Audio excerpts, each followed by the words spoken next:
Special education hub channel में आप सभी का स्वागत है।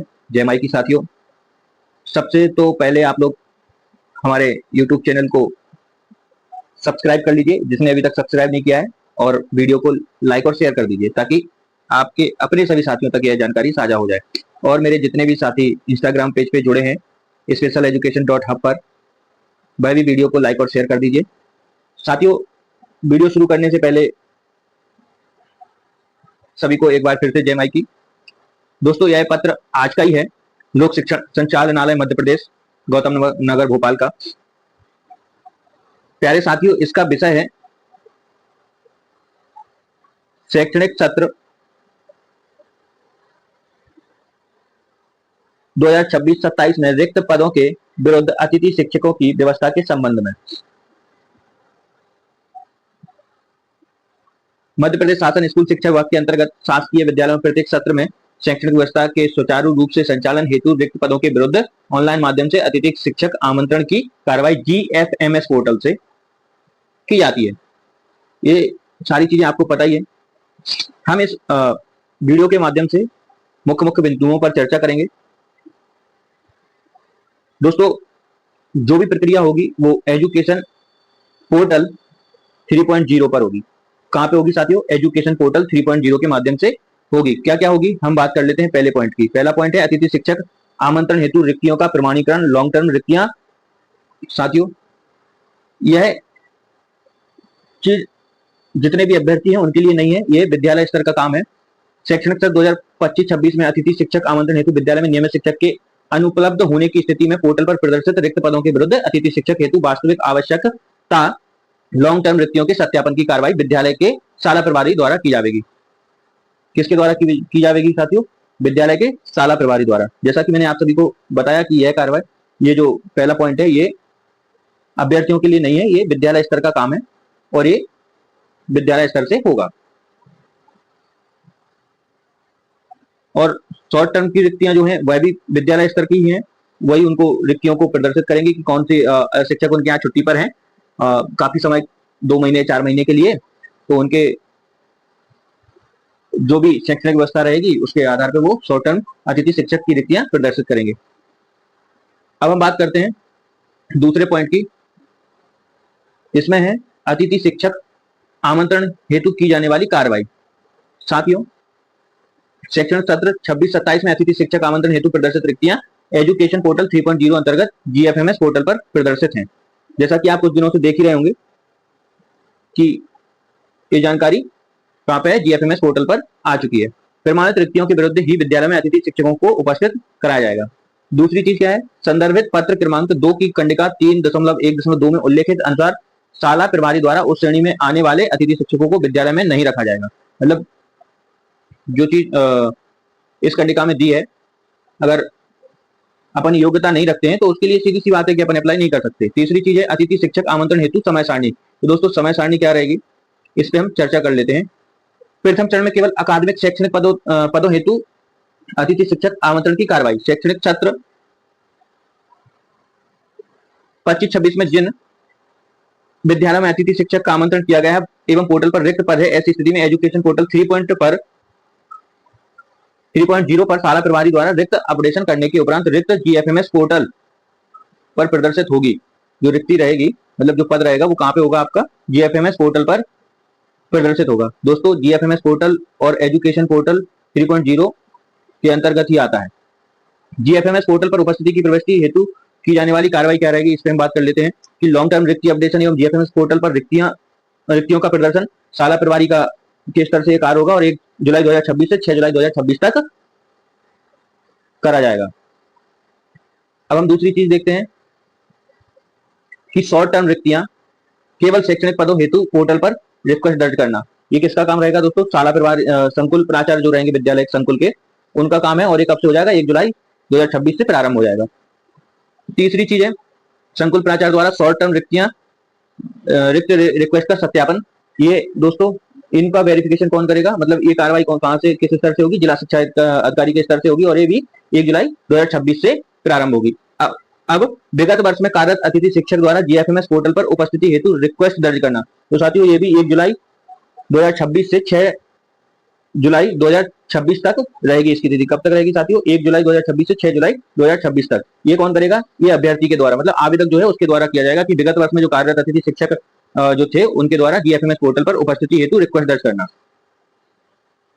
जैसे पिछले साल जिस विद्यालय में आप काम कर रहे थे, तो आप 1 तारीख से यानी कि 1 जुलाई से आप रिक्वेस्ट दर्ज कर सकते हैं कि हाँ मैं उपस्थित होने के लिए तैयार हूं।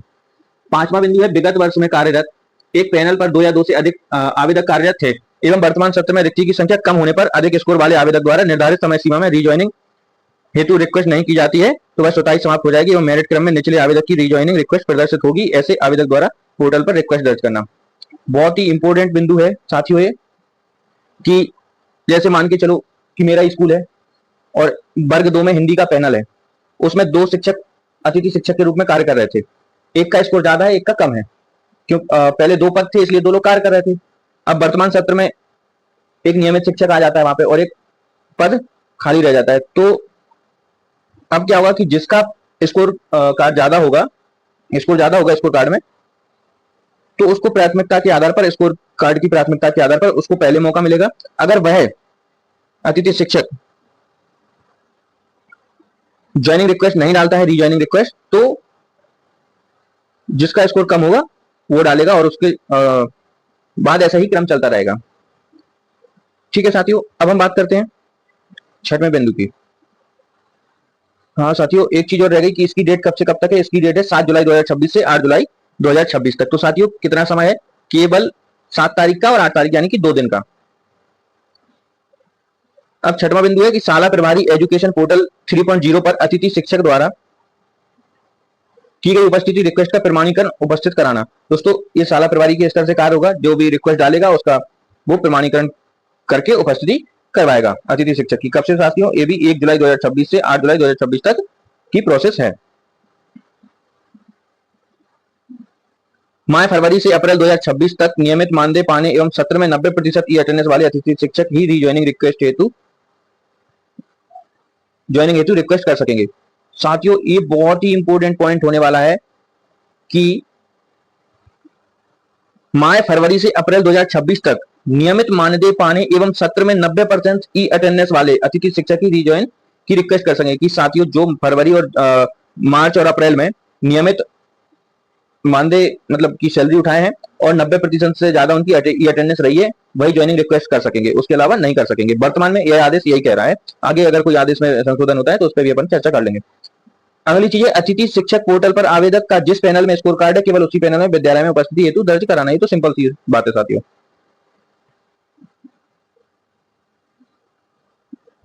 अगला पॉइंट है यदि किसी पैनल में गत वर्ष 2 या 2 से अधिक रिक्तियां थी, ये वही चीज आ गई कि इस वर्ष में 1 रिक्ति है, तो ऐसी स्थिति में स्कोर कार्ड वाले मतलब अधिक स्कोर वाले जो भी अपने अतिथि शिक्षक रहेंगे उनको पहले प्राथमिकता रहेगी, उसके बाद अगले स्कोर कार्ड धारी के लिए रहेगी। अगली चीज है विगत सत्र या वर्ष कह लो कि 25-26 में कार्यरत अतिथि शिक्षक द्वारा जिस विद्यालय में कार्य किया गया है उसी विद्यालय में अतिथि शिक्षक द्वारा स्वयं के लॉगिन आईडी से उपस्थित हेतु रिक्वेस्ट दर्ज करने की कार्रवाई जीएफएमएस पोर्टल 3.0 पर निर्धारित समय अवधि में की जाए। मतलब कि जो हम डेटों पर चर्चा कर चुके हैं, आपको उसके अंदर ही सारी चीजें करनी है। और एक ये भी महत्वपूर्ण है 2.8 विद्यालय के शाला प्रभारी अतिथि शिक्षक को विद्यालय में उपस्थित कराने के पूर्व स्कोर कार्ड में दर्ज शैक्षणिक व्यावसायिक शिक्षक पात्रता परीक्षा की जानकारी का परीक्षण करने के उपरांत अतिथि शिक्षक की उपस्थिति पोर्टल पर प्रमाणित करेंगे। त्रुटिपूर्ण जानकारी पाए जाने पर उपस्थिति हेतु रिक्वेस्ट को रिजेक्ट करने की कार्रवाई करेंगे। रिजेक्ट करने का कारण अनिवार्यता अंकित करेंगे। साथियों विद्यालय में विद्यालय स्तर का काम है। बहुत सारे पॉइंट है इसमें। अगला जैसे कि विद्यालय में अतिथि शिक्षक द्वारा निर्धारित समय अवधि में उपस्थिति, ये तो नॉर्मल सी चीजें हैं साथियों।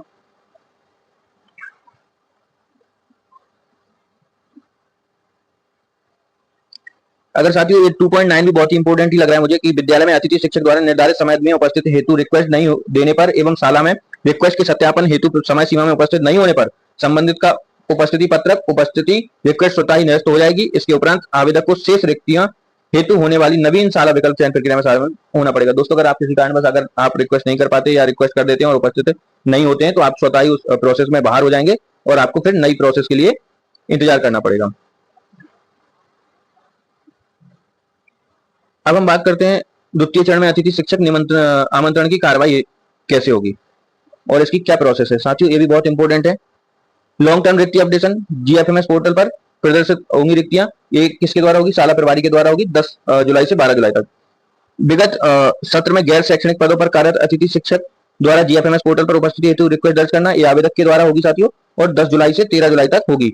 मतलब कि जो पिछले सत्र में शैक्षणिक पदों पर कार्यरत अतिथि शिक्षक थे वो जीएफएमएस पोर्टल पर अपनी उपस्थिति हेतु रिक्वेस्ट दर्ज करेंगे। इसमें भी वही चीज फिर से आ गई कि विगत सत्र में एक या एक से अधिक एक पैनल में एक या एक से अधिक अतिथि शिक्षक कार्य कर रहे थे, तो वही सेम प्रोसेस हम ऊपर इस पर चर्चा कर ही चुके हैं।